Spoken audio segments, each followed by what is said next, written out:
Good afternoon, Andrew. How are you? I am excellent. How are you, Jason? I am doing well. Thanks for being on today. Andrew and I were just catching up before we officially pressed the record button, and I learned something new that I think we may or may not share in the episode. I'm not sure, Andrew. I'll leave it to you since you're the guest. I'm so excited to which piece of information that you picked up from all of the potentially salacious things we talked about that you're going to end up highlighting. Well, Maybe it's the fact that we didn't talk about the weather. It's going to fucking snow, or can I not it is. say? Can I not drop these You can drop this. F words? You can drop Things if like you want to. facts. Yeah, you can drop F words like facts. Yeah, Okay. absolutely. All right, Andrew. So first things first, so that the people in the audience know who the heck I'm talking. They probably know who I am if they listen to me. Probably don't know who you are unless they've stalked you online. So Andrew, Which people do. which people do, I know that. So Andrew, I'd love if you would introduce yourself to the audience. Just we know your name, like who you are, where you are in the world, and a little tiny bit about what you're up to. Absolutely. So my name is Andrew Linderman, and I'm the founder of the Story Source, consulting company, communications consulting company, really, that helps people in all stages of their careers and really all industries uncover, shape, and share their stories more effectively. Often in the form of pitching and presenting, but sometimes with mission statements, bios, kind of wherever good stories need to be told. I help people with that process. Work a lot with mid-career and senior career folks to get them jobs, to get them prepared for talks, although that's all happening on Zoom, so we'll call them Zooms, and to really feel more connected to themselves, to their work, and to their clients and products, services, whatever they're offering. So Nice. It's had the company for about coming up on 7 years officially as the Story Source. It's not an itchy 7 years. It's a very solid 7 years. There were some itchy parts within that. This is I don't know how well the 7-year itch thing is working for me at the moment. But Marilyn Monroe. Marilyn Monroe, yes, thank you. Mm-hmm. Somebody has watched some 50s movies. Can I sip tea during this, or should I avoid that? Are you asking my permission, or would you just like to tell us you're going to be sipping tea? Oh, I'm gonna have a sip of tea. I'm drinking this delicious turmeric tea. I think that's okay. That is okay with me. I think you're allowed to. You're allowed. That's good. I tried not to make a big like lip smacking sound because I left an audio message for someone, and as someone who helps people with public speaking, I was shocked to learn that she was offended by my lip smacking. So I told her that I was offended by the fact that she was offended, and the conversation sort of unraveled from there. But it's good to have tea, and it's good to be here in New York, which is where the business is based. But I now am working with people all over the world. I have clients had clients recently in Jordan, in Belgium, worked with people in the UK, and now all over the US, because there are many people who were formerly in New York, but have, like you, Jason, fled to other more spacious and less bodega-filled climes. But yes, I'm now working with tons of folks, and it's an exciting time for the Story Source. It's awesome. All right, that's a lot. We're going to get into a lot of that today. Yes. The other thing that you didn't, the other thing that we'll talk a little bit about your journey later. The other thing I want to pump you up for the audience up front here is you are also a teacher. Yes. So you not only do you work one-on-one with the clients, but you also teach these things, which is how we met. Man, it's been almost 3 years now. Can you believe that? That's insane. I know, and it's been crazy. It feels like it's almost 3 years since I last taught an in-person workshop, but it was just in March.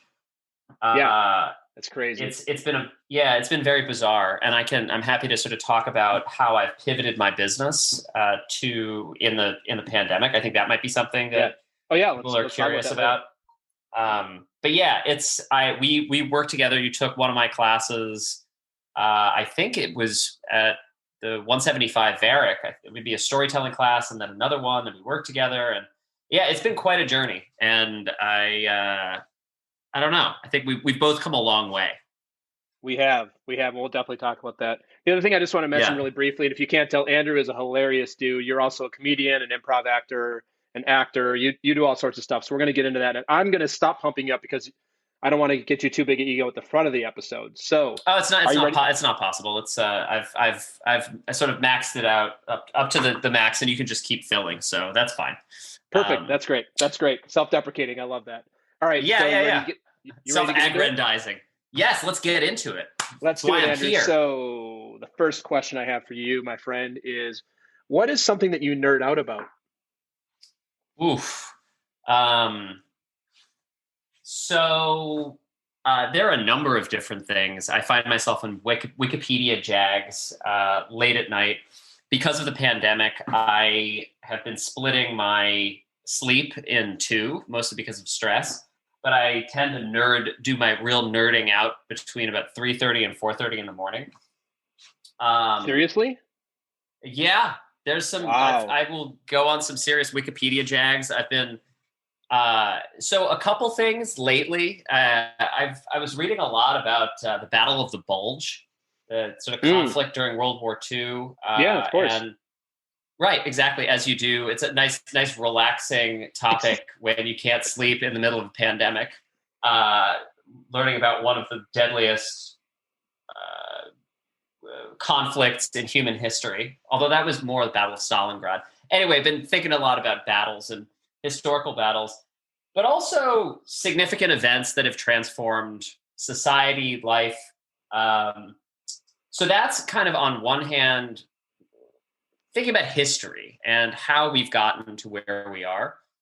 But the thing that I've been thinking about or really nerding out about lately is the interconnectedness of mind and body. I read a book by a guy named James Nestor earlier this year called Breath, about the kind of science behind breathing. And breathing is the only autonomic response that we have some agency over. So we breathe without thinking about it, but we can do it mindfully and shift our breath. You know, if you wanted to, you could hold your breath to the point where you're dizzy. I don't think you can technically hold your breath to the point where you can pass out, but you can get pretty close. But by the same token, you can use breathing as a way of dropping your heart rate, of sort of oxygenating other cells in your body. And this has a cognitive effect. So I've been thinking a lot about the impact of breathing. And then the impact of, on the flip side of that, of kind of thought and cognition on the body. So unpacking the notion of an emotion. There was another book that I read actually last year, but I've come back to it this year a lot, called How Emotions Are Made by Lisa Feldman Barrett. All about the construction of emotion. And it's a book that I bought for my assistant. I sent it to Jake, who is a mutual friend of ours who actually coaches me. And it's helped me tremendously in understanding the blockages that I've had in my own life with my own, personally and professionally, but also the blockages that I help people break down on their own journeys. So, I would say those kind of two things: Battle of Stalingrad and Battle of the Bulge, and then the interplay of breath and cognition. So it's basically I'm on this. We were talking about being manic depressive, talking about this get real tense and then real relaxed. That's my approach to life. Yeah, that is I don't know. I don't know you. I mean, I feel like I know some parts of you pretty well. I would say reading World War II battle history at 3:30 in the morning and connection to mind and body is actually pretty on. It's 100% on point. It's 100% on brand for you. Fantastic. I love totally. That. Well, I think it's this idea that of duality, right? That at any given time, because we choose our own stories, we choose our own narratives, we can engage in something that's going to put us in a very stressful place, physically and cognitively, or we can flip the script and do something that's going to kind of relax us, connect us to something bigger. But we have that power at any time. And I think for me, I kind of actively toggle between the two. Yeah. Don't like to get too comfortable or too uncomfortable. Yeah. You don't, in other words, you don't want to get too happy. That's what you don't want to be too, Never. Exactly. I don't want to enjoy, I don't want to enjoy about. this conversation more than I have to. So let's keep it pleasant, but not too pleasant. Yeah. Not too pleasant. Let me, I feel like for you, the thing that you would I might get triggered. I would say the thing that I know about you, my guess is the way I can make this really unpleasant for you. If I was extremely pleasant and polite the whole time, you'd be like, no, this is not working for me. I'd be like, oh my God, this guy is from the Midwest. He's from Minnesota. Exactly. I cannot. He's from Minnesota. Exactly. I'm triggered. I'm triggered by how not triggered you are. Exactly. Oh, that actually, this is a perfect segue. And the next question I have for you, Andrew. The next segue. So we're going to talk about comfort zones, and I want to hear about something that is inside of your comfort zone that might be outside of somebody else's. And I'm going to take something off the table for you right now because it's my show and I make the rules. You cannot say public speaking or teaching in front of a room. That's just too easy. We know you know that's in your comfort zone. What is something else that's inside your comfort zone that might be outside of somebody else's? What's inside of my comfort zone that might be outside of somebody else's? Yeah. I live with a shocking amount of disorganization. So right now my shoes are in two different places. There's a bag on the floor. I have some recycling on the floor. That is within my comfort zone, but I have met people who would totally freak out. That's sort of like an offhand answer. But if I were to extrapolate from that, the idea of organization and people sort of planning their lives very aggressively, thinking about where they want to be in a month, 2 months, 6 months, a year. I think for me, I've gotten very accustomed to, I don't want to say pivoting, but being nimble with my business, nimble in my life, and able to kind of shift things as needed. And a lot of times when I work with clients, they're struggling because whatever's happening in their lives, whatever's happening with their jobs, is inconsistent with the plans that they've made, and they've in some cases overdetermined their lives. So for me, I wouldn't say mine's underdetermined, but I'm able to kind of pivot quickly and easily. And that's something that I've seen a lot of people struggle with. And it's actually been something that I'm proud of that I've been able to do this year, and to kind of bounce back fairly quickly where emotionally, mentally, financially, professionally, in ways that a lot of my clients even have struggled with. And it isn't because I have this magical power. It's just because I've cultivated this over a number of years, starting from the work that I did in improv, moving into some of the stuff that I did with comedy, leading into the performative storytelling work, and then even teaching and being willing to change my curriculum around, change how I engaged with students, and then change some of the offerings that I was able to provide as an extension of that. So I think that improvisation might be the broader answer. But if you don't like that one, it's just my messy apartment. So there you go. I like them both, and it seems like you're over there speaking in the Midwest. Seems like you're trying to people please me, asking me what I like and don't like. Like, why don't you just bring you, man? I like all of it. It's good. It's all good. Oh, good. Well, glad. Okay, so in that case, I'll come directly at you. The way, since bring the New York energy up to the Midwest of the Hudson Valley. Says the guy who's originally from California. That's right. Well, my mom's from New York. Oh, that's I'm true. From. I'm from. I'm an East meets West sort of person. Yeah. That's the perfect combination. I was going to say, I hope that comment doesn't get me canceled, but maybe it might. will. we I don't like to know. practice cancel. I like to practice cancel culture here on the show, so it's possible Good. We're you all may about be that. canceled in 2021. All right, Yeah. let's take a look at the other side of this question, Andrew. So what is something that is outside of your comfort zone that is inside of somebody else's? And I'm not going to let you get away with, well, cleaning up my apartment because you already No, no, said no. something different. So yeah, That's what's the reverse of that question for you? um. So something that I have. So I would. Well, I mean, obviously, it's planning and doing a lot of planning deep into the future. Uh, Hmm. and it's not because of a lack of vision, but it's because I often am in this position where I need to shift the business around and I need to be able to accommodate new clients. I need to be able to accommodate, even my own processes, but being able to have a long-term plan. And this is something that I've enlisted help with. I have a Hmm. wonderful woman who works for me and has helped me not only with social media development, promotion, but she's also been a sounding board for a lot of my ideas. I've Hmm. not been great about uh, content generation. I do write a lot.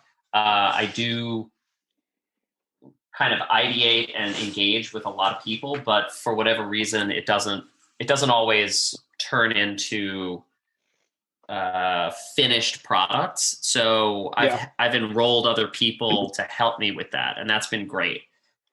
With Yeah. some of the outlining, some of the drafting, and then I can go in, redraft, rewrite, restructure, and then make it a collaborative process. So one thing that I would offer your listeners is that, at least for me, I always assumed that creativity, for lack of a better term, or creative output was a function of willpower, of just being able to power through, to sit down, to make yourself do something.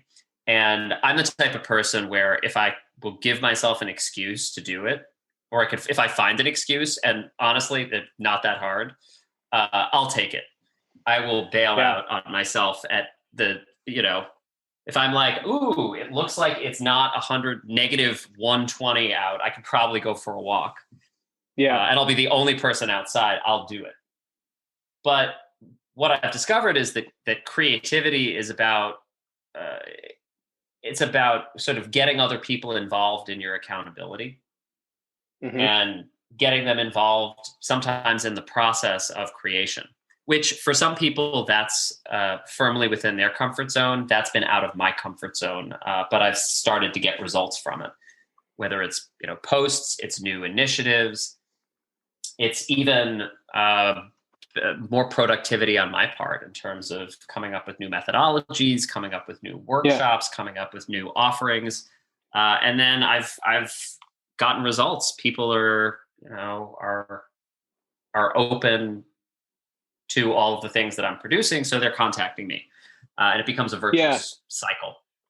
Yeah. I'm not surprised by this answer because kind of the in your wheelhouse or in your comfort zone is improv. So to me, to improvising on things and being adaptable and being flexible, to me, it can be a little bit oppositional to then go and also I have a 10-year vision or even a Yeah. 5-year vision because so that makes a lot of sense to me. And I don't it doesn't sound like you make it something like a right or wrong thing way to do it. But I No. think there's something about and I know that you actually teach some of these things and what you talk about. And as a coach for myself, and I know you have a coach. This is things in coaching you look at is Hmm. like meeting their clients where they're at. So for you, you're to me like you're best on your feet, improvising, coming up with new solutions, How? getting creative, and tying you down to like a 5-year vision or feeling like you're tied to something is probably not that productive for you.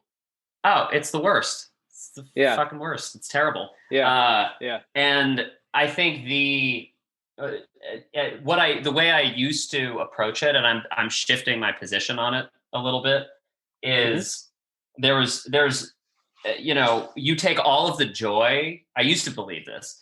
Uh, Out of accomplishing something when you kind of think about that you think about achieving that one thing. It's like, I think what we're seeing now, a lot of are stories of Olympians who develop severe depression after they compete. These are sometimes gold medal winners, and these are people whose lives are dedicated or have been dedicated to winning a gold medal. Like very, I guess you could say, for lack of a better term, goal oriented. Right? They've got this thing that they're working towards, and then they achieve this thing, and their life all of a sudden becomes meaningless. They don't know what to do. Yeah. They end up spiraling. Some of them develop substance problems, and then slowly work their way out, get put up on a billboard, and then have a successful TED Talk and write books. So they find their second act after, spiraling. But I think for a lot of people, that's the orientation. That's the approach. And totally. For me, I've never found success in that model, at least in that specific model. For me, I've had a sense of who I am, generally what I've done and what I'm doing, and vaguely, and actually even specifically sometimes, or thematically, where I want to go. And at every stage, I'm thinking, is this consistent with who I am? Is it consistent with what I really want to be doing? And then the where I want to go will take care of itself.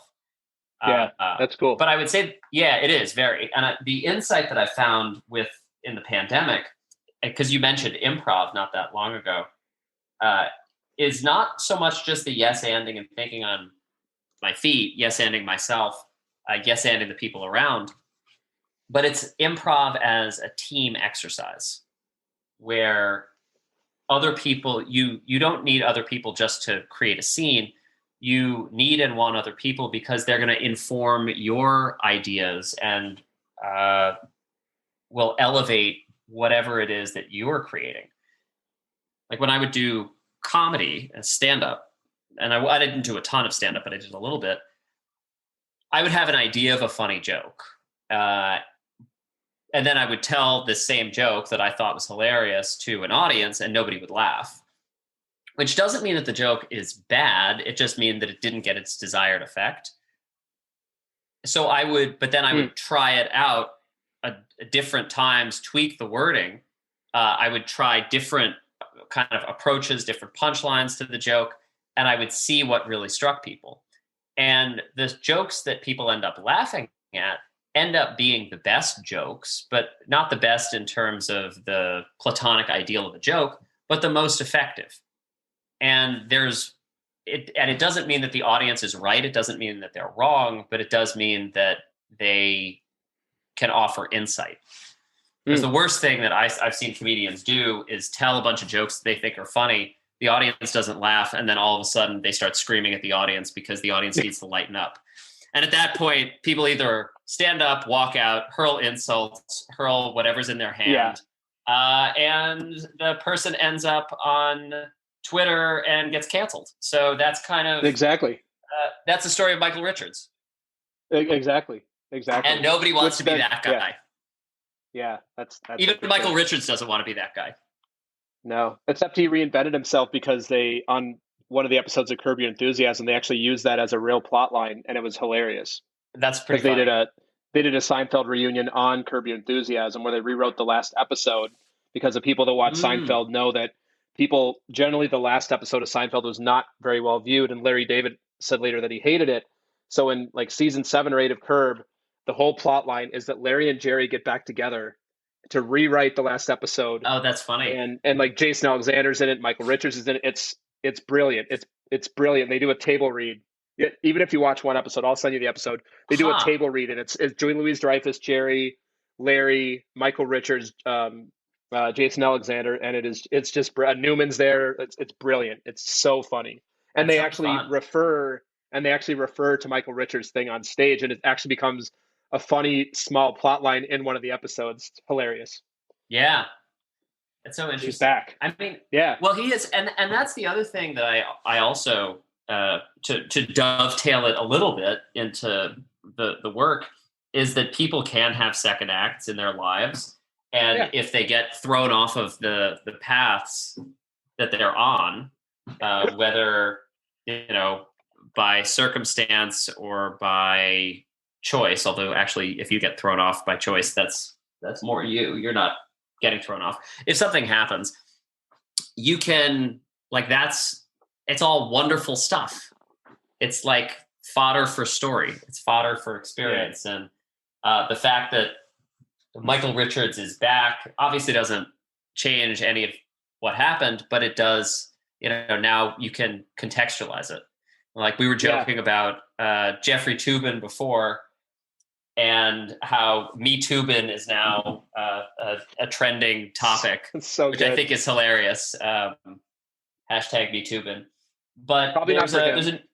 Not for him. Although, interestingly, the New York Times ran an article where they asked one of the women, or actually no, I think it was I don't know who it was, a person who was on the call, and the person said that she had initially kind of harangued him as being toxic and a threat, and now was feeling sorry for him. And he's obviously will suffer the slings and arrows of less than outrageous fortune for his act of doofusness, of idiocy. But in the long lens of things, it'll bend back around. And some of it is, he's a privileged guy. He's done very well. But I think for everybody in our lives, we all fuck up at some point. Some of us fuck up a lot.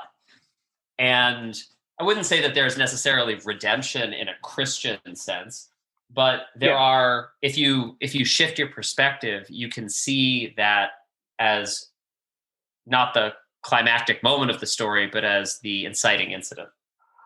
Yeah. Yeah. Well, it's been really good having this very scripted conversation with you. So I'm glad you're following the script all the way through, Andrew. Oh, good. I don't want to disappoint. I'm here to deliver exactly what you're looking for at all times. Exactly what I emailed you, the 26-page email that I sent you on exactly what we're going to talk about. I wouldn't want a conversation about the importance of improvisation to go at all off the rails. No, that would not be serving anybody. That would be too on the nose. That would be too on the nose. So what we're going to do is we're going to take a really brief commercial break, and we'll be right back after this. The Talking to Cool People podcast is brought to you by Jason Frizzell Coaching. Jason works with amazing people who are looking to find and develop their passion and purpose and create their journey to wherever it is they want to go. Check us out at jasonfrizzell.com, Facebook, or on Instagram. Jason loves hearing from anyone who thinks it would be cool to connect, to be coached, or to be a guest on our show. Email him at podcast@jasonfrizzell.com or DM him on Facebook and Instagram. And now, back to some more amazing conversation on Talking to Cool People. And we're back, Andrew. So, this is the part of the show where I'd love to hear about your journey. So I know a little bit about your journey from knowing you outside of this podcast, but love if you would share with the audience really anything you'd like to about, the day you were born and what was the weather like. And, when you were 4 years old, you shared with us anything you want to, mostly around what led you to running your own company and doing what you're up to today. Yeah. So I'd love to hear some more about this. So you heard my spiel at the beginning about storytelling, communications, and the way I've often told it is that it kind of started from a unfortunate employment situation of getting fired. But I'd say the storytelling piece, or at least interest in storytelling as a modality, as an approach to understanding the world, understanding myself, understanding things, comes from way back. I come from a family of storytellers. My dad's an attorney. My mom's was a marketing VP. My sister's an amazing reporter for the Associated Press, just released a documentary on PPE for PBS, which I recommend people check out. But storytelling was all around me. growing up. And when I studied economics, the focus of a lot of the work that I was interested in is, what is the story, right? What is the story that the data is telling me? What's the story that I'm telling myself about the data? What is the kind of thesis, antithesis, synthesis, that process, which is a kind of the way storytelling works, if you boil it down. Yeah. But after I went to school for economics, I got a job as a researcher and spent most of my time listening to the radio, because I love the radio. Would sit in my office and stare out the window as kind of stories from NPR, from PRI, would just kind of pass over me, and the days would pass and I would get absolutely no work done. And eventually got fired from that job, which was unsurprising. So shocking. That is so shocking. Shocking. Yeah, when somebody just looks out the window,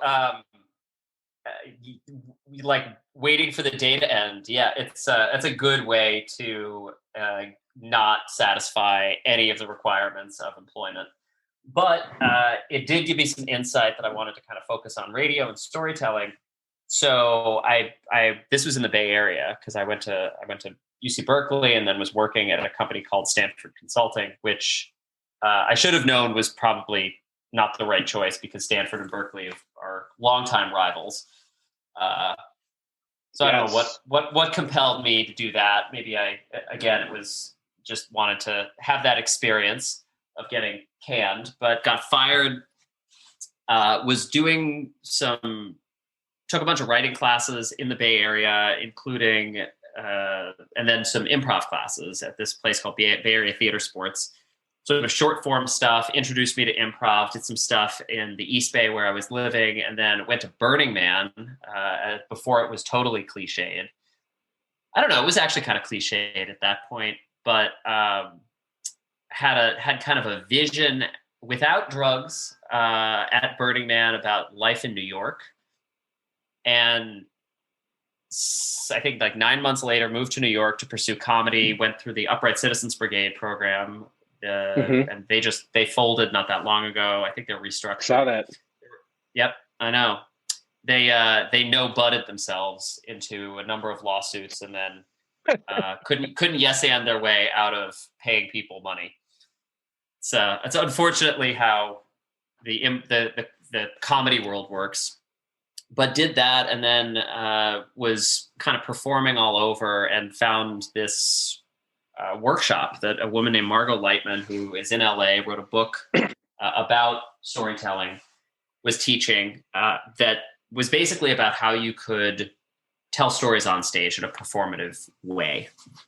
The Moth had been around at that point for about 10 years. This was like 2010-ish, or maybe a little bit more.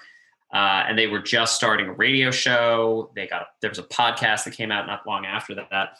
But I fell in love with this idea of telling stories, being self-expressed on stage, without having the constraints of just producing joke after joke after joke. So it gave me a little bit of room to breathe. So I was performing all over New York, and you're, by the way, getting the long story. You can edit out whatever you like. But I think it's a good story. So I'll probably edit about 93% of it. So you keep going. Oh, good. I hope you edit out that comment too. So yeah, anyway, was doing all that stuff, and was doing a bunch of writing for blogs. Really didn't have much of an idea about how I was going to make money. I was working at Trader Joe's, by the way. Big shout out to Trader Joe's. Excellent packaged foods for the stoner in your life. That might be you. That might be somebody else. This episode sponsored by Trader Joe's. Sponsored by Trader Joe's. Nice. Yeah. So if you burn one or eat one, or Trader Joe's is there to pick you up, or more likely tuck you into bed with chocolate stains all over your face. But so Trader Joe's anyway was working there, and was writing for a bunch of blogs, including this blog called Brooklyn, like No Money in Kings County, and wrote about this place called the Brooklyn Brainery that was paying people to teach whatever they were passionate about. So beekeeping, calligraphy, history. I could, if I had studied enough on Wikipedia about the Battle of the Bulge way back then, when I probably could have done that too. Although I would have needed, now it's a little bit different the way they get teachers. But anyway, I was doing all of this performing, and at that point, I had gone through the part-time acting program at the Atlantic Theater. I'd gone to the this playwriting part of a playwriting program at HB Studio, and this article that I wrote about the Brooklyn Brainery got a bunch of press. So I started thinking, I have all of these disparate skills on writing, on storytelling, with improv, performing. And I had taught in the year that right after I dropped out of school, before I went back to school, at the Exploratorium in San Francisco, this unbelievable science museum, had done demonstrations and had been an educator. So I thought I should create this class on storytelling. And at that point, I was also working part-time with the Moth in schools and in community centers teaching storytelling. So I created this class, and it blew up. Sold out in a week. Next one sold out in a couple of days. It was just consistently selling out. And after 2 or 3 months of this, the head of the Brooklyn Brainery emailed me and asked me if I was interested in bringing a storytelling workshop to this digital agency. And I said yes, because they were going to pay me, what seemed like really good money at the time. And I did the workshop for this group, and it was a disaster, really terrible. These guys talking about, just getting drunk and getting into accidents, like car accidents in Thailand in front of just really uncomfortable stuff that I basically forced out of these people. And I just left there kind of with my head in my hands,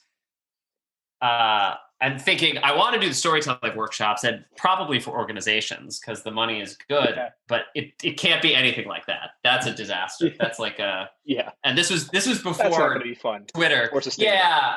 That would have been not sustainable at all.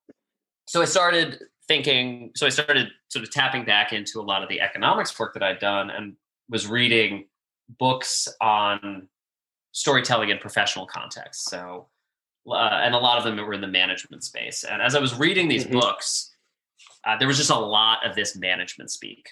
So really kind of hacked stuff or hackneyed stuff. And I thought, I want to help people, but not with that, not to sort of use that management speak. I mean, you worked in sales for long enough. There's so many, at the end of the day, it is what it is, right? Yeah. So lots of cliches, lots of unspecific stuff.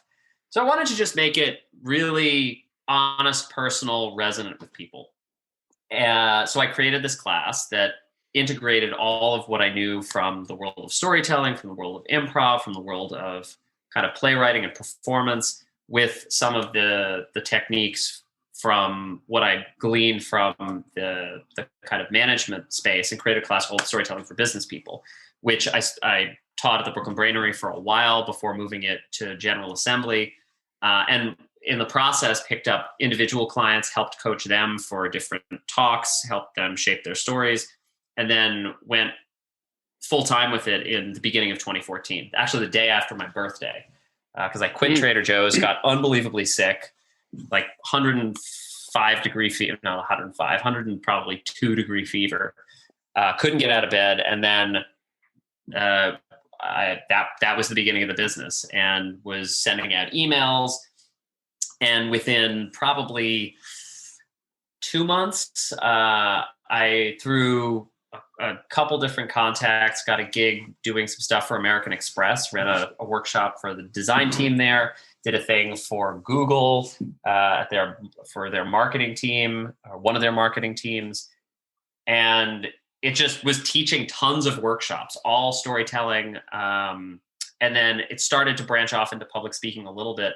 And then in December of actually almost, I don't know, what is it, the 15th today? 16th. The 16th. Yeah, like 6 years ago. Got a big splashy write-up in the New York Times, and that changed everything. I went from, just running these workshops at the Brooklyn Brainery, trying to hustle, doing them at a little bit of General Assembly, but at all these different co-working spaces, emailing everybody I could, to having everybody email me. And for the next probably like a year and a half, I was flying all over the country, all over the globe, working with everyone from Sandia National Labs, nuclear engineers in New Mexico, to marketing teams in Chicago, to designers at Adobe in San Francisco, to a group of trainers in the UK. I mean, just like everywhere, helping them shape their stories. And I got a bunch of other sort of secondary press from that. And then everything shut down almost as fast as it built up. And I had to pay like this insane tax bill, and didn't have a sense of where I was going to go, because storytelling, other people were starting to incorporate it into their work. And so I started going back into the acting training and into the improv training, yes-anding myself. And I thought, well, what people need obviously are good stories, but they also need all of the attendant skills around telling those stories. So public speaking and an understanding of the conversations that they're having with themselves and audiences, other people. So I started to develop curricula based on what I'd done from the acting world, from what I'd done from the improv world, around all of those things, and integrated that with storytelling, and introduced classes on interviewing, introduced classes on negotiation, and everything started to come together. And then the pandemic hit. And just as I was running tons of workshops and starting to get lots of interest in my corporate work around all of these other things, the shit hit the fan, and the world fell apart. And because of this approach, this yes and approach, and the fact that I had been there, I'd spent, probably a year broke, unable to fill classes, not sure what to do, but confident that I loved the work that I was doing. I loved helping people shape their stories, deliver stories. The pandemic didn't stress me out as much. So I was able to kind of shift away from some of I tried the workshops online, stopped doing that really, and then have started coaching people. And now I even do a lot of that coaching for organizations. And I bring a lot of those approaches that I initially had for the workshops directly into the coaching. And it's been transformative. I've helped at least 4 people in the last 5 or 6 months get jobs. I've helped people totally shift their lives around when they've gotten laid off. I've helped people through difficult management situations where they've had to negotiate for their jobs. They've had to kind of re-examine where they're living. And it's an exciting new chapter in this, what's been a very exciting 7+ year journey to the Story Source. So that's a very lengthy answer to your question about how I've gotten to where I am. Feel free to edit that down to being like, yeah, some shit sucked, and then it was all right. Here's what I took from all of that. I hope you're going to say a nap. No, stories of my childhood, fired from Trader Joe's, improv, The Moth, Story Source, the end. That's what I got from all that. Great. Well, I'm glad you were not listening. No, that's I think that's fine. That's right. I just figured, since we're here and I'm looking at an image of you smiling, I was just like, that image of you smiling is just saying keep going. So I was like, okay, you're enjoying this. You keep telling yourself whatever you want about that image. That's great. Well, then I'll keep talking to myself and having a good time over here. In all seriousness, Andrew, I do appreciate you sharing all that. I think there's a lot for the audience to take from that. Yeah. Around some of the talking about storytelling, and I've had some storytelling training as well, not as much as you, and some of the training I've gotten from you, but looking for the theme. So the themes that are heard is being able to yes and not be attached to a specific outcome. And I think that's related to resilience, but I think you can be resilient and also really attached to how it's got to go.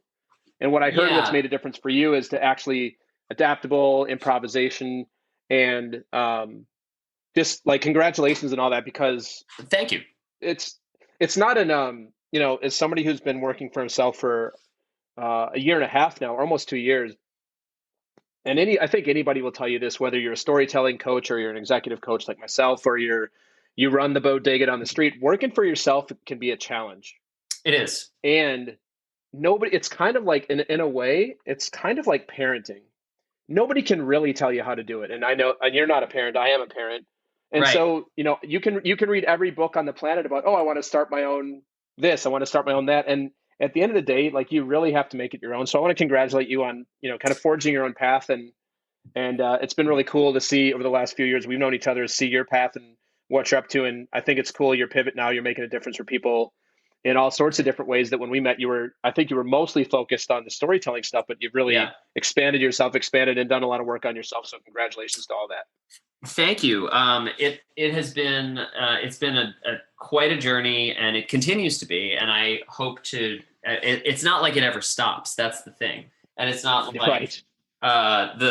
You can kind of rest easy once you've gotten to where you want to go. And that, I think, was maybe the shift in the mindset towards this goal orientation, is that it's not, for people who are Olympians, it's the people who struggle are the ones who were attached to the idea of either competing in the Olympics or winning some sort of medal. They were not necessarily the people who loved the competition, loved the sport, loved the routine, loved the discipline. Although, there's obviously overlap, but it's very much, you have to love the process of being entrepreneurial, being a kind of doing your own thing in order to really do it. Because, it can be, if you get suckered into the success, you'll get lazy and you'll blow the money. That happened to me 100%.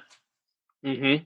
And if you are constantly pushing yourself to do stuff, you won't appreciate the value, and then you'll burn out on it. Yeah. And then you'll just seek comfort in other spaces. So it's very much it's a way of being as much as a way of doing. And what I often tell people is to kind of have success and be able to experience the success, but not be not have it determine your life. Is you want to be affected, but not determined by the things that happen. And like the comedy, right? If I tell somebody a joke and they don't laugh, I have to be affected by it because I thought it was funny. But if I'm determined by it, then I'll never go. I'll either think that the audience is wrong, or I'll think that the audience is right, or I'll think that I'm right or I'm wrong. When in fact, it just didn't have the desired effect. And the power of storytelling is you can reframe a failure as an unsuccessful outcome. And you can, again, take it from the climactic moment in your life to a potentially inciting incident moment or something in between. That's a powerful, I'll call it what it is in some ways, a technology, a tool that you can use for framing your existence, your life, your understanding of the world.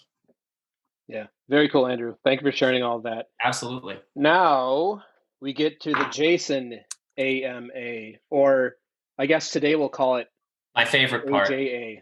The AJA. The Ask Jason AJA thing. It's not an AMA. It sounds like an association.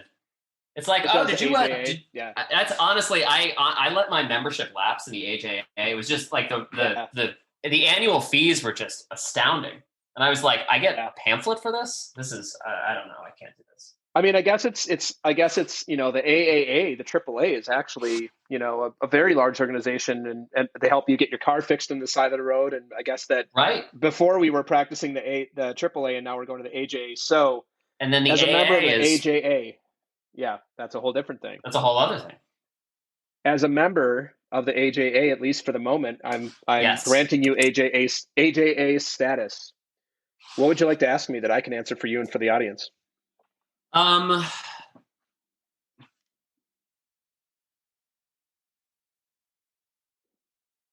Podcasting. How? Podcasting, yeah. Yeah. How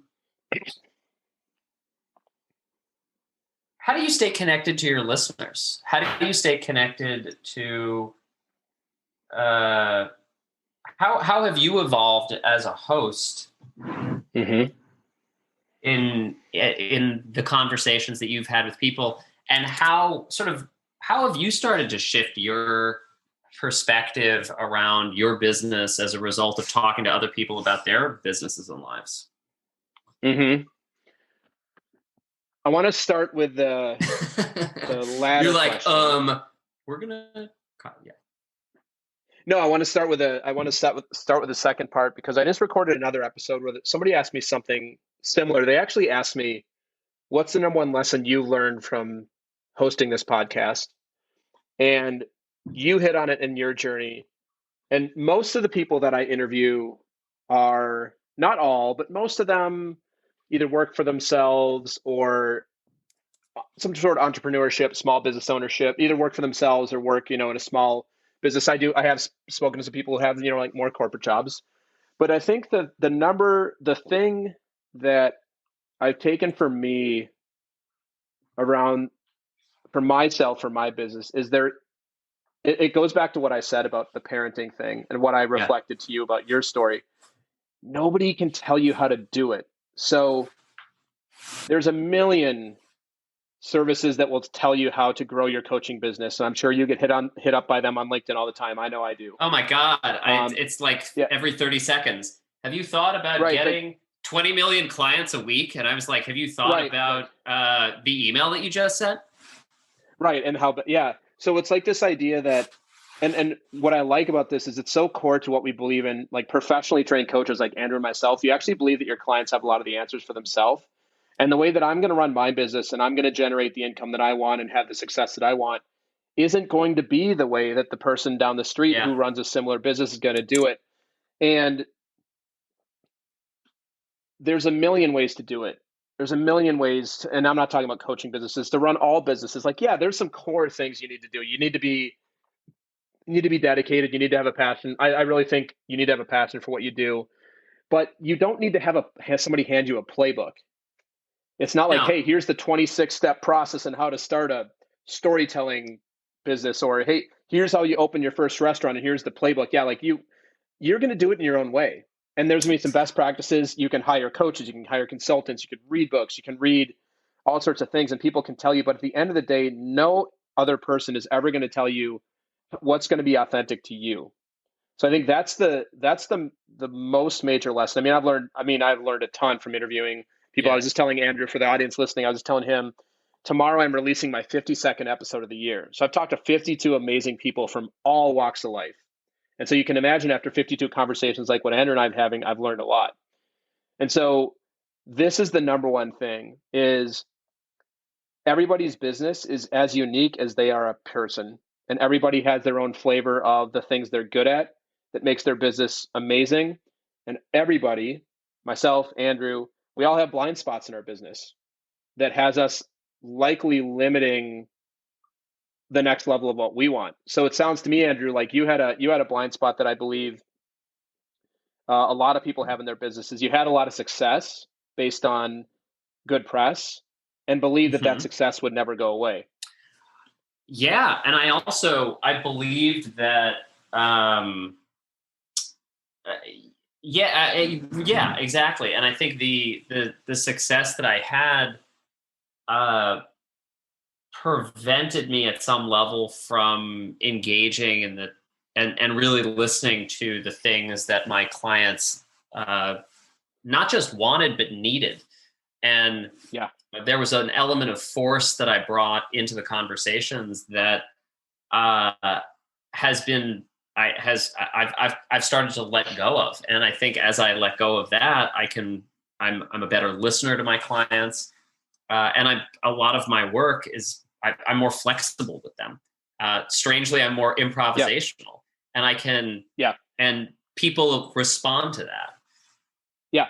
Because that's, I think a lot of, especially in the work that we do, a lot of what people are seeking is, I mean, when it comes down to it, it's not a job. It's not a talk. It's not a total career shift. Those are outcomes. But what they're seeking is authenticity. They want to be heard and be self-expressed. And then all of the other stuff will come. And I think I was selling a specific version of that without really helping people find it within themselves.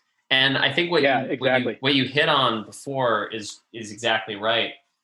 The best improv and the best comedy, when I wrote comedy and when I would sometimes do jokes, was not about invention. It wasn't about taking something like two things and sort of superimposing one thing on another.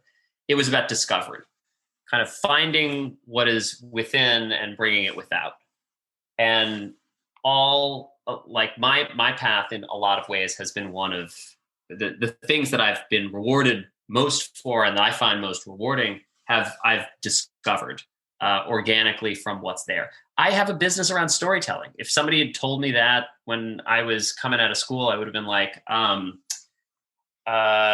that's great, but I don't like, I 100% don't believe you.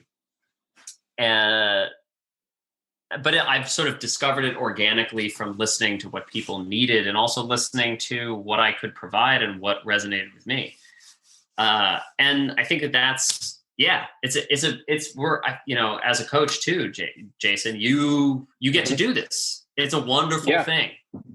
And I feel so lucky, even on the shitty days, even on the day when I'm, the 9 millionth day of quarantine, when I get outside of my 275 square foot cell where that I've been clawing at the door for the last 700 years, haven't showered in 2 millennia.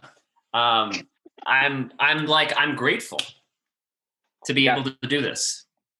Yeah, that's awesome, man. So I want to go back to the podcasting question. Yes.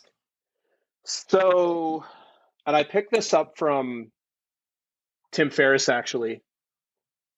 And, I don't know how many episodes he's had, but I don't know if he wrote this in his blog or on his podcast. He was talking about going back and listening to his first episodes and how horrific it was. Yeah. And what I've been working on is, I don't know that I think it's horrific because I've kind of had the same format. What I've been working on more is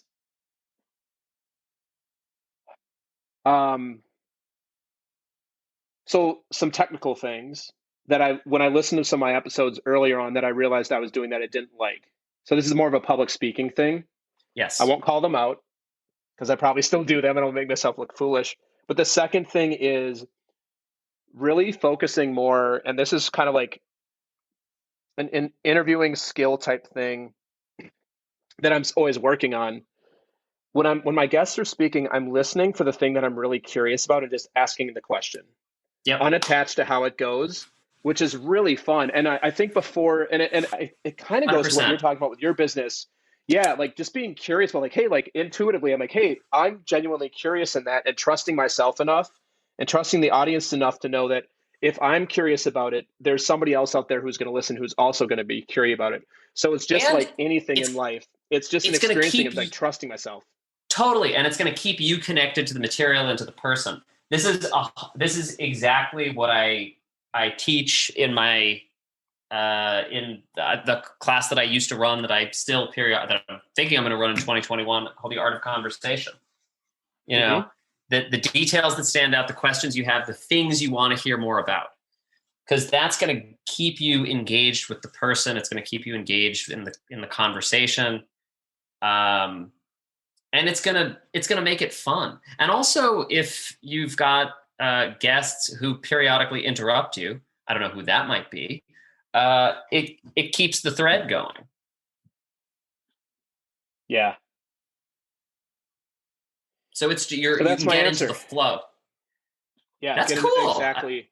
and more of the it's also the thing you said about coaching with your clients is more the guest driving. Like, I've got some things I'm going to ask you, but where do I want to take this? And some guests, and it's also really interesting, and I'll share this with you before I take the microphone away and go back into the AAA part of this where I ask Andrew anything.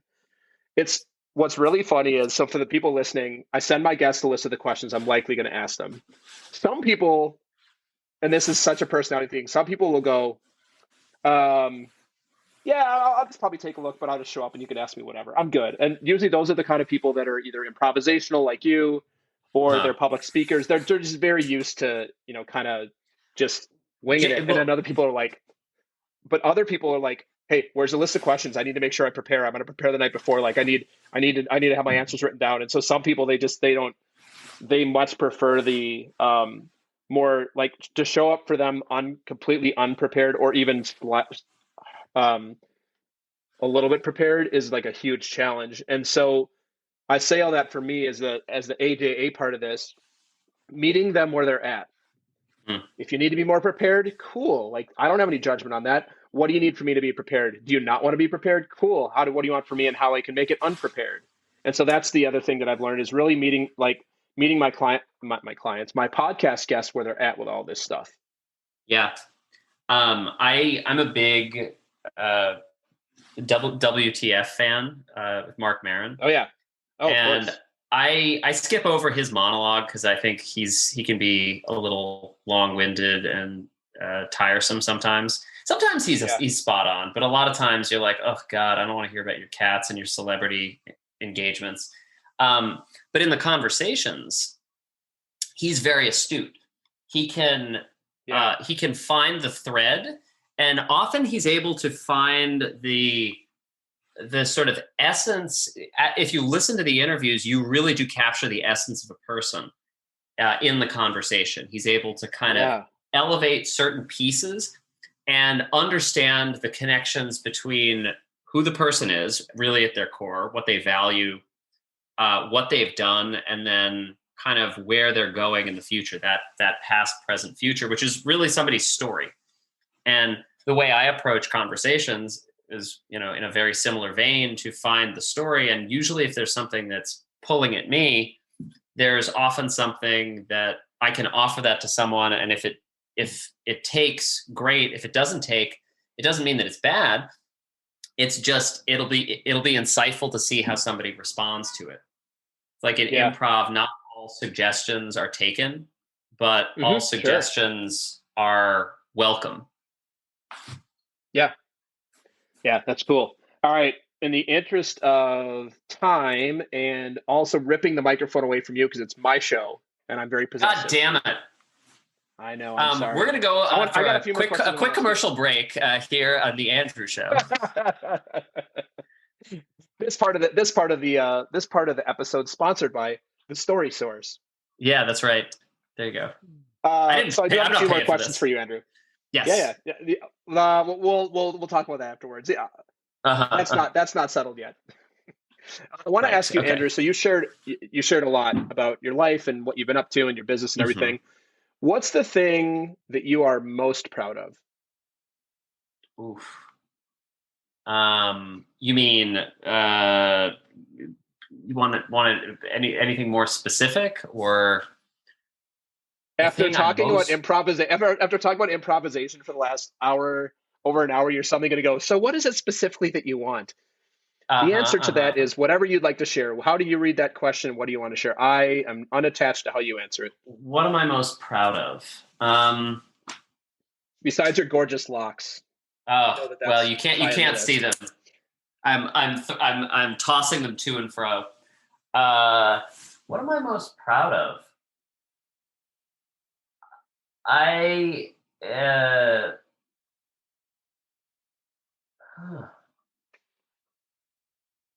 What am I most proud of? I don't know. I want to give you an answer that's honest, personal, and specific. I mean, I'm now looking at my shoe collection, but the fact that I'm able to live in this environment is I'm pretty proud. Up until COVID, there was a lot of different types of bacteria that were in this space, and I like to keep things interesting. So I would say adaptability to different pathogens. That's something I'm kind of proud of. That's the thing you're most proud of. That is okay. You should put that. A little judgment on that. No. I'm decently clean. Decently. No, I think what I'm most proud of is that I've gotten to a place with my business and in life where I love the work again, and I love helping people in like a very meaningful way, and I get to do that work. Like I get to do it. Because it's interesting. I don't think of the word, when I think about pride, the word pride, for whatever reason at this particular juncture gets stuck in my head. But I think about the word appreciation, right? What do I appreciate? Because, and there are so many things that I appreciate. I appreciate all the people who I get to help, all the people who've helped me. I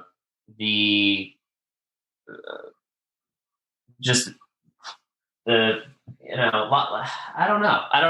I need to think about that one, because I have a lot of gratitude, and that's a new thing for me. To be able to have that and to be able to share that with people is, if you had asked me a couple of years ago, I would have been like, I'm grateful that I don't have to be part of this conversation for much longer. And they'd be like, whoa, that is an aggressive statement.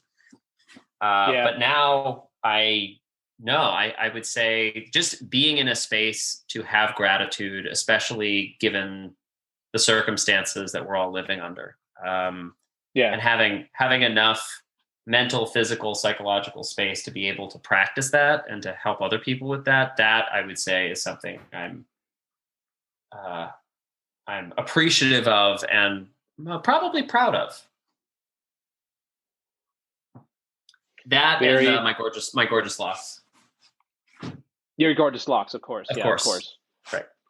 Working with the way you were made. I love that. All right. Absolutely. Something I absolutely question. have. Yeah. Oh, sorry. Next question I have for you, Andrew, is what is something that you're afraid might be true about you? Something I'm afraid that might be true about me. That my locks are as gorgeous as I think they are. I was almost certain that I'm like, there's going to be something about his locks here. That just makes sense. I'm going to take that answer and I'm going to ask you to raise it. Am I that I'm afraid? So say that one more time. Something that I'm afraid might be true about me? Andrew. Yeah, what's something that you're afraid might actually be true about you? That I can really bullshit my way through life. So what I'm hearing there is that you're afraid that you're faking it. Is that what you're afraid of? No. I mean, because it's not about faking it. Because I'm really doing it. Yeah. No, it's more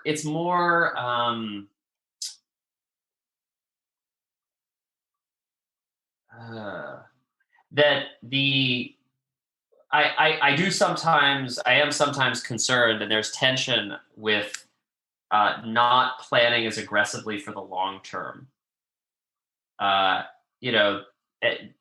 Nothing is free in life, so there's a cost to not necessarily planning long term.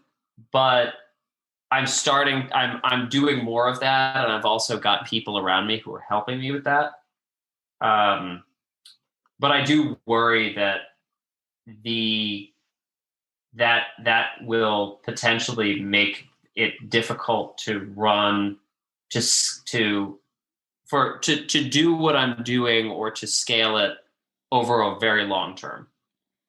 Yeah, gotcha. And because I do love what I do so much, and I know that there are twists and turns in every person's life and career, I didn't anticipate this pandemic where I'd be by myself in my apartment talking to someone on an application I didn't even know existed 9 months ago. I didn't think that was going to happen, but here I am. And there will be more twists and turns coming up. So just having the resources to be able to do that. Yeah. That's something that I am afraid might be true. And I'm trying to kind of work towards planning for, I guess. Yeah. Thank you for sharing that, Andrew. You're very welcome. At this point, and also, yeah. No, go ahead. No, I was going to make another unnecessary joke, but I'll save that. I like the judgment there. It's a small and unnecessary joke. All right. Okay. It's called wisdom. Is what it's called. It's that's okay. You're using your intuition to not drop that on the audience and myself. That's right. That's right. That's cool. That's right. You're trusting yourself. That's awesome. Right. If you've gotten this far, you could tell I'm super humble. Super humble guy. You could tell. Super humble. He's a storytelling person as a profession. It's kind of hard to be super humble and also not. You're actually a very humble guy, like in terms of when you spend time with you. But I'm not saying that you have to be like not humble, but you're unafraid to get up and speak your truth. Is what I think. I'd say. So this to bring this full circle, right? We talked about duality, and I think to have sort of success with anything that you do, you need to be able to be self-expressed and to push the boundaries, but you also need to be responsive to other people's to the way people are integrating the information that you're sharing. Mm-hmm. If somebody's booing you off stage, it doesn't mean you're bad. It just doesn't mean it just means you're not there yet, and you have to be willing to take that information in all of its manifestations, and then just go, okay, cool. I still love to do this, and I want to continue doing this, and I know that I can stand for something that's bigger. What is it that was ineffective about that? And it's the same in terms of it's a good way to approach the world, which I think I might be anticipating your next question, which is about sort of personal philosophy. Yeah. So I know we've talked a lot about the kind of the yes-anding philosophy and being improvisational and, rolling with the times and all that. What, if you could summarize your general philosophy in life, whether it be in how you bring to your business, you bring it to your personal life, and we won't go into your romantic life here today. So we're not gonna go there. All the hands-off ladies, when you see the locks, you'll probably absolutely, yeah. I mean, not. You'd have to like they'd have to be gloved hands from 6 feet away. So hands off, masked off. Yeah, exactly. Hands off, masked off. Have you seen? Yeah, there's a whole video about that. It's great. That's a good one. But yeah, I'm curious, Andrew. How would you summarize in a couple minutes? What is your philosophy and how you operate in life, and how you see the world is another question. Yeah, so I would say it's the kind of 3 words that I use again and again and again for evaluating my own stories, other people's stories, everything that I'm consuming, everything that is kind of how I approach putting things together. A sort of honest, personal, specific. I know that we use this again and again. Yeah. Is it true to you? And is it true to the best of your kind of understanding of the world? I bristle at the word fact because there's a certain truth with a capital T to it. It's a 4-letter F word, which again is a callback to where we started. And for those who don't know, a callback is something that you can do in improv, where you bring it all back around to the kind of how it all started. Absolutely.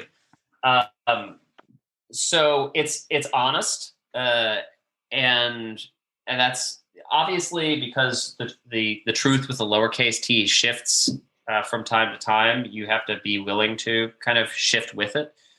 The body of knowledge is growing and evolving and shifting.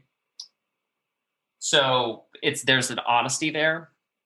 The second is that it's personal, right? That you have a stake in whatever it is that you're doing, whatever it is that you're saying, whatever it is that you're listening to.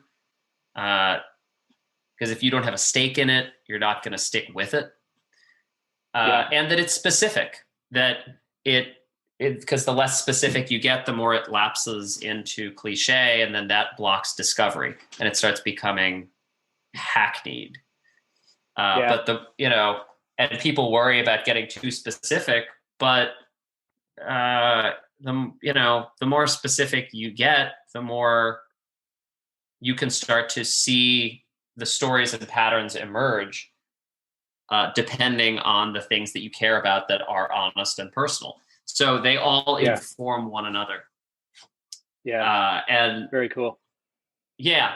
And it has helped keep me grounded, affected but not determined by the things that are happening, as well as connected to myself and others at most stages of the journey. There have been points where I've gotten really disconnected, but that's often because I've lost one of those other two pieces.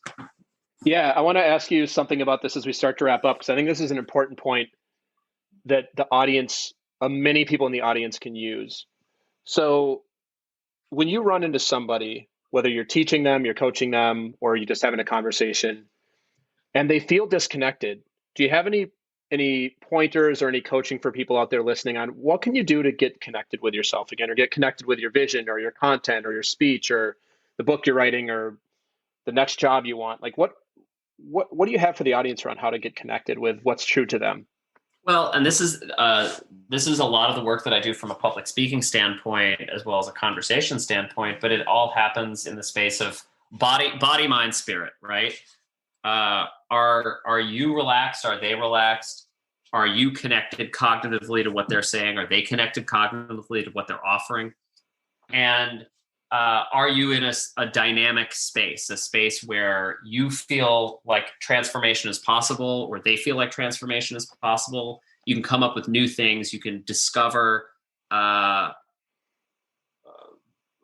opportunities together, which is kind of the goal of a lot of improv. You build a scene together, or is it static? So you can use that as kind of a rubric. And if you walk in and, you talked about being disconnected, there are a lot of things that potentially can disconnect someone. And if you're truly listening, both to yourself and to them, the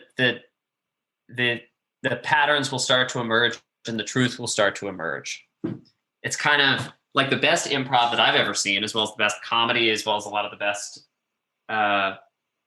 stories that I've read, are surprising, but they're totally consistent. Mm-hmm. And it's like a joke. It's a reversal of expectation that fulfills the initial expectation by shifting the context and illuminating a bigger truth. Yeah. So I think the key is, if you're feeling disconnected to another person, you can just ask yourself, what's kind of untrue about this? What's dishonest? What's not personal? And what's not specific? And then you can go, okay, well, how can I start to be present to how to move it in a different direction, or kind of give the person space so that they can share what's preventing them from being honest, personal, and specific with you. Yeah. Cool, man. That's awesome. As we start to wrap up here, want to give you a minute. So how can the audience find you? Like you've shared a lot about. Excellent. How can the audience find you? So I am on LinkedIn, Andrew Linderman. You can find me. Send me a message. Say nice locks. Always appreciated. LinkedIn is great. Love to chat there.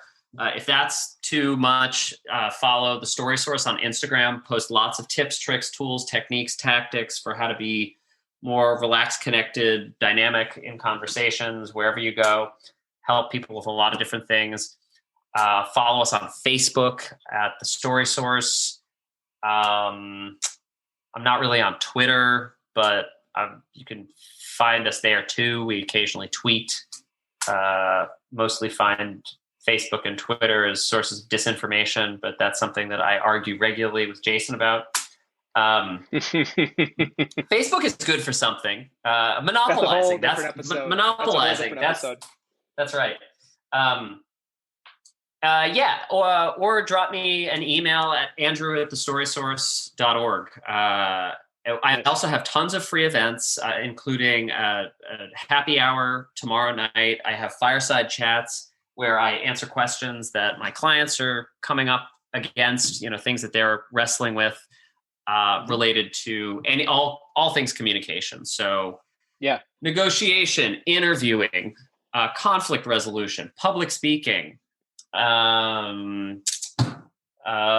storytelling, leadership. Really, it runs the gamut. Yeah, and nice. we taught lots of useful stuff, lots of content, because everybody loves content these days. Lots of content there, so feel free to hit me up there. Just we'll chat. We'll make life suck less. Right. Last question for suck. you. Last question for you.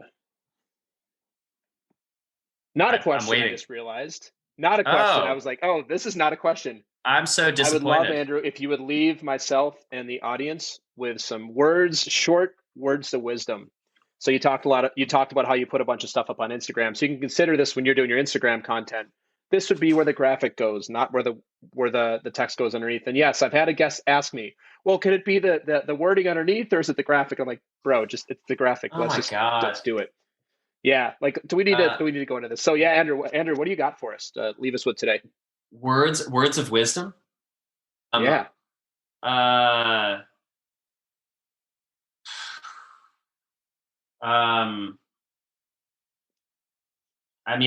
think we just talked about honest, personal, specific, but yeah, it's a good one. I love that. Yeah. Words of wisdom. I don't know. I honestly, I like honest, personal, specific. I think that encompasses who you are. It 100% does. That's 100% who I am. Yeah. I love it. I'm looking at a photo, at a picture of Lenin staring off into space. And if he had only known honest, personal, specific, he could have saved a lot of people a lot of hardship. But then we wouldn't get this cool mid-century art and some kind of crazy Russian characters that I don't know what they say, but they probably say something like honest, personal, specific. Maybe he was saying that all along. That was the secret to the Soviet Union. Anyway, we're almost at time. There it is. And we're at time. And I love how you once again called it back all the way to World War II. World War II. Actually, no, Lenin was dead. That was Stalin. Anyway. That's Stalin. Sorry. Different autocrat. Totally different. Posing for all you Russians a listening, man of the people. So sorry.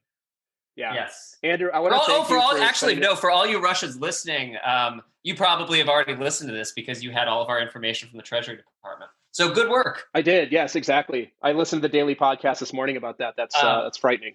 Yeah. Send your thanks to Mark Zuckerberg and the Facebook team for kicking this into high gear. Yeah. All right. Well, Andrew, I want to thank you for being on today, for sharing your wisdom with us. So good to see you having a lot of success out there in the world. I have no doubt that we'll see more of you soon. And everybody listening on the audience today, please connect with Andrew at thestorysource.org. And Andrew, I will connect with you again very soon. Happy holidays if I don't talk to you before then.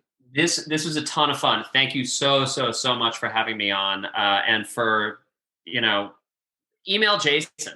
He's doing amazing things. It's amazing that he's with this podcast. Yeah, it's fun to just kind of uncover some stuff about yourself, your life, everything. So stay tuned. Awesome. Thanks, buddy. Okay. Catch you soon. Thanks. Bye, Andrew. Bye. Thanks for listening to another episode of Talking to Cool People with Jason Frizzell. If you enjoyed today's episode, please tell your friends. Follow us on Instagram and Facebook and give us a shout out, or take a moment to leave a review on iTunes. If something from today's episode piqued your interest and you'd like to connect, email us at podcast@jasonfrizzell.com. We love hearing from our listeners because you're cool people too.